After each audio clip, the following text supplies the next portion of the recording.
ஆச்சி பாதாம் ட்ரிங்க். ஆச்சி பாதாம் ட்ரிங்க் ஒன்னு வாங்கினா ஒன்னு ஃப்ரீ. பிரதமர் மோடியின் வருகையொட்டி ராமேஸ்வரம் பகுதி முழுமையாக பாதுகாப்பு துறையினரின் கட்டுப்பாட்டுக்குள் கொண்டுவரப்பட உள்ளது. கூடுதல் தகவல்களை களத்திலிருந்து வழங்குகிறார் நமது செய்தியாளர் பாலவிட்வேல். அவரிடம் பேசலாம். பாலவிட்வேல், பிரதமர் நரேந்திர மோடி ராமேஸ்வரத்திற்கு வருகிறார். புதிய பாலத்தை திறந்து வைக்க உள்ளார், நாட்டுக்கு அர்ப்பணிக்க இருக்கிறார்.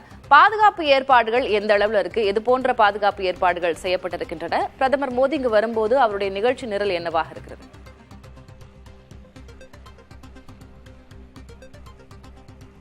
திலகவதி, ராமேஸ்வரத்தின் புதிய அடையாளமாக திகழ உள்ள புதிய பாம்பன் பாலத்தை திறந்து வைப்பதற்காக பிரதமர் நரேந்திர மோடி ராம நவமி நாளான 6ஆம் தேதி ராமேஸ்வரத்திற்கு விஜயம் மேற்கொள்கிறார்.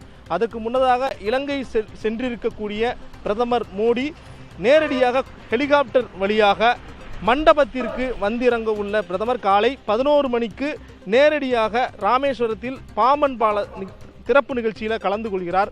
அதன் பின்னர் ராமநாத சுவாமி கோவில் மைதானத்தில் நடைபெறும் நிகழ்ச்சியில் தாம்பரம் முதல் ராமேஸ்வரம் இடையிலான பாம்பன் எக்ஸ்பிரஸ் ரயிலை பிரதமர் மோடி தொடங்கி வைத்த பின்னர் மக்கள் மத்தியில் உரையாற்ற உள்ளார். அதன் பின்னர் ஏற்கனவே நான் குறிப்பிட்டிருந்தேன், ராமநவமி நாளை அவர்கள் தேர்ந்தெடுத்து இந்த பாலத்தை திறக்கவிருப்பதன் காரணமாக பிரதமர் ராமநாத சுவாமி ஆலயத்திற்கு சென்று தரிசனம் மேற்கொள்கிறார். சுமார் அரை மணி நேரம் அவருடைய அந்த கோயில் பயண திட்டம் என்பது இருக்கிறது. அது முடித்த பின்னர் நேரடியாக பிரதமர் நரேந்திர மோடி ஹெலிகாப்டர் மூலமாக மண்டபத்திலிருந்து மதுரைக்கு செல்கிறார். மதுரையிலிருந்து விமானம் மூலமாக டெல்லி செல்கிறார். இந்த மதுரையிலிருந்து விமானம் மூலமாக டெல்லி செல்வதற்கு முன்னால் அதிமுகவின் தலைவர்கள், குறிப்பாக எதிர்க்கட்சி தலைவர் எடப்பாடி பழனிசாமி, முன்னாள் முதலமைச்சர் ஓ பன்னீர்செல்வம் உள்ளிட்டவர்கள் பிரதமர் மோடியை சந்திப்பதற்காக அப்பாயின்மெண்ட் கேட்டிருக்கிறார்கள். அதற்கு முன்னதாக ராமேஸ்வரத்தை பொறுத்தவரை தற்போது ஒளிப்பதிவாளர் சதீஷ்குமார் காட்சிகளில் பார்க்க முடிகிறது. பிரம்மாண்டமாக நின்று கொண்டிருக்கும் அந்த புதிய பாம்பன் பாலத்தினுடைய அந்த அணிவகுப்பு நிகழ்ச்சியில் இந்திய கடற்படை துறையை சேர்ந்த அந்த கப்பல்கள் பிரதமர் மோடி கலந்து கொள்ளும் நாளன்று அந்த பாலத்திற்கு அடியில் செல்ல உள்ளது.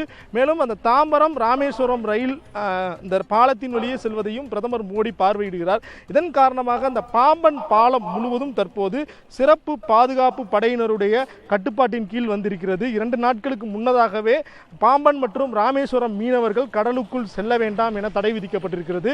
ராமநாதபுரம் மாவட்டம் முழுவதும் ட்ரோன் பறப்பதற்கு தடை விதிக்கப்பட்டிருக்கிற நிலையில் இன்று மதியம் 3 மணிக்கு பாதுகாப்பு படையினர் மற்றும் மாவட்ட நிர்வாகத்தின் ஆலோசனை கூட்டம் முடிவடைந்த பின்னர் ஒட்டுமொத்தமாக ராமேஸ்வரம் தீவே காவல்துறையினருடைய 5 அடுக்கு பாதுகாப்பின் கீழ் வரும் என தெரிவிக்கப்படுகிறது. நாளை மற்றும் நாளை மறுநாள் ராமேஸ்வரம் வருவதற்கு சில கட்டுப்பாடுகள் விதிக்கப்படும் என்றே தெரிய வருகிறது. பிரதமர் மோடி கலந்து கொள்ளும் அந்த நிகழ்ச்சியில் அந்த பாம்பன் பாலத்திலிருந்து பிரதமர் மோடி ராமநாதபுர சுவாமி கோயில் செல்லும் அந்த 17 கிலோமீட்டர் தூரத்திற்கும் 2 புறங்களிலும் பாஜகவினர் அணி திரண்டு நிற்பதற்கான ஏற்பாடுகளும் செய்யப்பட்டிருக்கிறது. அங்கு நரேந்திர மோடி ரோட் ஷோ ஒன்றிலும் ஈடுபட உள்ளதாக தகவல்கள் வெளியாகி இருக்கிறது.